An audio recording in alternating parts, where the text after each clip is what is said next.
Welcome to the my channel. और आज आप देख रहे हैं Gauri education and learning point. और आज हम पढ़ने वाले हैं हिंदी का चैप्टर अपराध। ठीक है, तो हम अपनी रीडिंग को शुरू करते हैं। मेरे भाई मुझसे 6 साल बड़े थे। जब वे खेलते थे तो मैं उनके पीछे लग जाता था। मेरे भाई बचपन से अपाहिज थे। उनके एक पैर में पोलियो हो गया था, लेकिन वह बहुत सुंदर थे।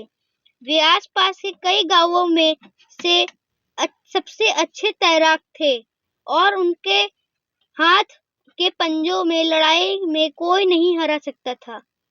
भूसे से नारियल और ईंट तोड़ देते थे, जबकि दुगला पतला था, कमजोर और चिड़चिड़ा।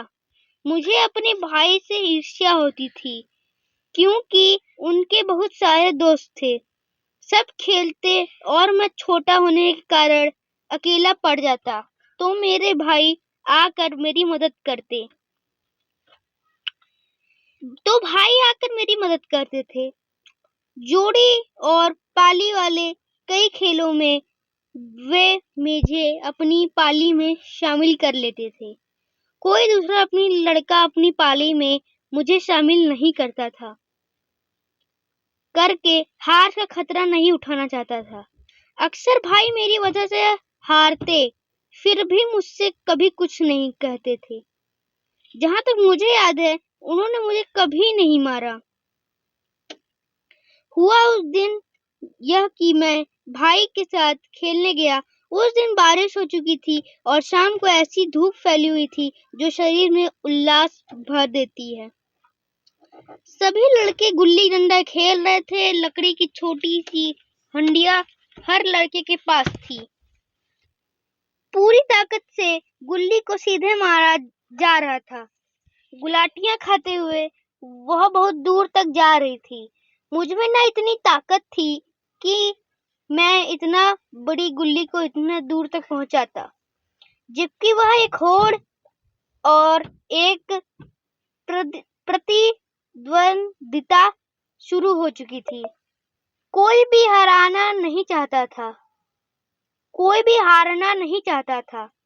यह एक ऐसा खेल था जिसमें कोई पाली नहीं होती, कोई किसी का जोड़ीदार नहीं होता।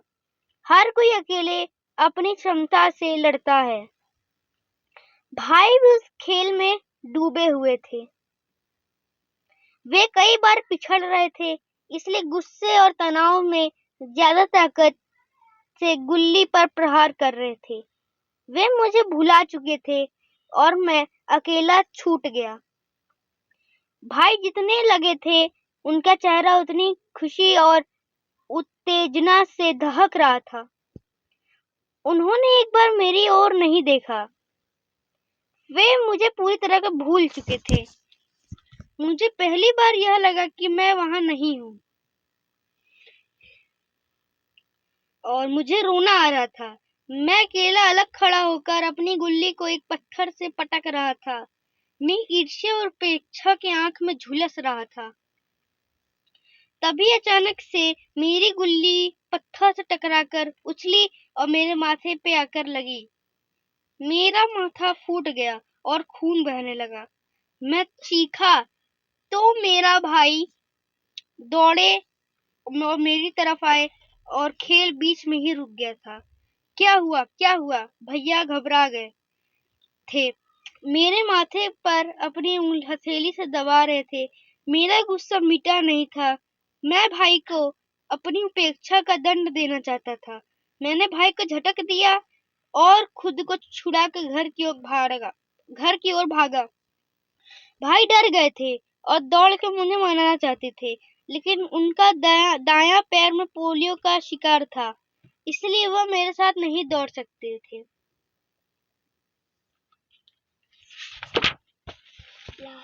उन्होंने लंगड़ा कर दौड़ाने की कोशिश भी की, लेकिन वह गिर गए। मेरी कमीज खून से भीग गई थी। मेरे सिर से बाल खून से लिथड़ गए थे। मेरी माँ मुझे देखकर डर गई और रोने लगी। पिताजी घबराए हुए घाव पर पाउडर लगाने लगे। मैं रोते हुए मैंने माँ को बताया कि भाई ने मुझे डंडे से मारा है। तब मैंने रोते हुए तभी मैंने देखा कि भाई लंगड़ाते हुए चले आ रहे थे। अकेले उनको आशंका हो गई होगी, वे डरे हुए होंगे। भाई बार बार कहते रहे कि मैंने इसे नहीं मारा, लेकिन पिताजी उन्हें दंडित किया। भाई रो रहे थे, वे सच बोल रहे थे, लेकिन उन्हें सजा मिल रही थी। मैंने भाई का चेहरा देखा, वे मेरी ओर देख रहे थे। उनकी आंखें लाल थी, उनमें करुणा और कातरता थी, जैसे वे मुझे याचना करते रहे हो कि मैं सच बोल दूं। लेकिन तब तक बहुत देर हो चुकी थी, उन्हें सजा मिल चुकी थी। फिर इतनी जल्दी बात को बिल्कुल ग्लानि करती हुई, सच बोलने की भीख मांगती हुई मेरी स्मृति में जब वे आंखें उठती तो मेरी पूरी चेतना ग्लानि, बेचैनी और अपराध बोध से भर उठती है। मैंने अपने इस अपराध की क्षमा मांगना चाहता हूँ, इस अपराध की सजा पाना चाहता हूँ, लेकिन अब तो माँ और पिताजी भी नहीं रहे जिन्हें मैं ये बताऊं कि उस दिन ठीक क्या हुआ था। भाई मुझे क्षमा कर सकते हैं, जिन्हें मेरे झूठ का दंड भोगना पड़ा। उनसे मैंने इस घटना का जिक्र भी करना चाहा, लेकिन उन्होंने वह घटना याद ही नहीं, वे पूरी तरह से भूल चुके थे। तो इस अपराध के लिए मुझे क्षमा कौन कर सकता है। तो ये स्टोरी जो है लिखी गई है उदय प्रकाश जी के द्वारा। और अगर आपको ये चैप्टर अच्छा लगा हो तो वीडियो को लाइक एंड सब्सक्राइब जरूर से कर दीजिएगा। तो बाय बाय।